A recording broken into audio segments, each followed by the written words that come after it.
Hello guys, मैं सौरभ वर्मा आप सभी का आइला क्लासेस में स्वागत करता हूं। कल मैं एक वीडियो अपलोड किया था जिसमें समीका ए प्लस बी का होल स्क्वायर बराबर A square plus B square plus 2ab proof किया था। और उसमें मैं नीचे कमेंट बॉक्स में कमेंट करने के लिए आप लोगों से निवेदन किया था कि अगर कोई भी इस तरह के क्वेरीज आते हैं आपके मन में कि ये क्यों होता है तो आप ज़रूर कमेंट करिएगा। तो उसमें से एक कमेंट को लिया हूँ। एक मेरे सब्सक्राइबर यूट्यूब फैमिली से एक लोग पूछें कि जो है sine square theta plus cos square theta equal 1 क्यों होता है। तो आज इसके बारे में डिस्कस करेंगे। तो देखते हैं sine square theta plus cos square theta equal 1 क्यों होता है। तो इसके बारे में बताने से पहले, इसको प्रूव करने के पहले मैं एक बेसिक कॉन्सेप्ट बताता हूं जो कि ट्रिग्नोमेट्री अगर पढ़े हैं तभी ये समझ में आएगा। ट्रिग्नोमेट्री के बारे में जानते हैं, ट्रिग्नोमेट्री पढ़े हैं तभी समझ में आएगा। उसके साथ साथ मैं थोड़ा सा जो है बताने की कोशिश करूंगा ट्रिग्नोमेट्री में। तो हम जानते हैं ट्रिग्नोमेट्री जो होता है वो जो है साइड और एक राइट एंगल ट्रायंगल अर्थात समकोण त्रिभुज के भुजाओं और कोणों के बीच में जो रिलेशन बताता है उसी को हम ट्रिग्नोमेट्रिक रेशियोज या त्रिकोणमितीय अनुपात कहते हैं। ठीक, तो हम अगर मान लेते हैं ए एंगल थीटा है और हम क्या करें, मान लेते हैं ए है, ए बी है, सी है।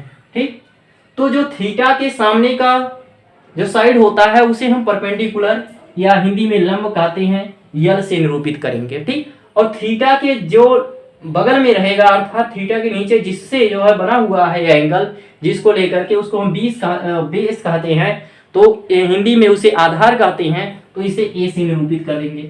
और हमेशा जो अब ए जो आधार होता है और लंब होता है अर्थात परपेंडिकुलर एंड बेस हमेशा चेंज होते रहते हैं। अर्थात मैं एंगल को यहाँ रख दूंगा तो हमारा परपेंडिकुलर ए हो जाएगा, बेस यहाँ पहुंच जाएगा। अगर यहाँ मैं एंगल रखता हूं तो जो है हमारा जो है बेस यहाँ है, परपेंडिकुलर वहां है। ठीक, हमेशा जो थीटा का मान लिया जाता है वो जो है थीटा जो लिया जाएगा वो न्यून कोण अर्थात एक्यूट एंगल को ही लिया जाएगा। ठीक, ये यहाँ प्रूफ करने के लिए। तो इसमें मैं कहा कि ये आधार है, ये लंब है। अब जो 90 के सामने का होता है अर्थात 90 डिग्री के सामने का जो साइड होता है उसे हम हमेशा हाइपोटेनस अर्थात कर्ण कहते हैं, जिसे मैं के से निरूपित करता हूं। कर्ण को इसे इंग्लिश में हाइपोटेनस कहेंगे। ठीक, अब हमको पता है जो साइन ये जो ट्रिग्नोमेट्रिक रेशियोज और जो है मतलब ट्रिग्नोमेट्रिक रेशियो होती हैं उसको लर्न करने के लिए एक बहुत ही फेमस फार्मूला या कह सकते हैं ट्रिक के रूप में जाना जाता है, लाल बटा कक्का। इसके बारे में आप पढ़े ही होंगे पहले। इसमें क्या है, और ए जो होता है साइन के लिए होता है अर्थात साइन थीटा इक्वल लंब बटा कर्ण और कास थीटा इक्वल आधार बटा कर्ण। ठीक, मुझे इतने की रिक्वायरमेंट है इसको प्रूफ करने के लिए, इसीलिए यहीं पर अपने जो है मैं इसको रोकता हूं। मान लेता हूं इस जो ट्रायंगल है इसमें ये जो साइड है ए है और ए साइड जो है बी है और ये जो हाइपोटेनस है वो सी है। ठीक, अर्थात जो मैं लंब लिया अर्थात ये जो यल है वो उसकी लंबाई जो ए है और जो आधार है उसकी लंबाई बी है और हाइपोटेनस जो कर्ण है उसकी लंबाई सी है। ठीक, अगर मैं यहां से साइन थीटा का मान निकालूं तो साइन थीटा इक्वल क्या होता है, लंब डिवाइड बाई कर्ण। ठीक, अर्थात ए डिवाइड बाई सी। अगर इसका मैं स्क्वायर करता हूं तो साइन स्क्वायर थीटा इक्वल क्या हो जाएगा, A square divide by C square.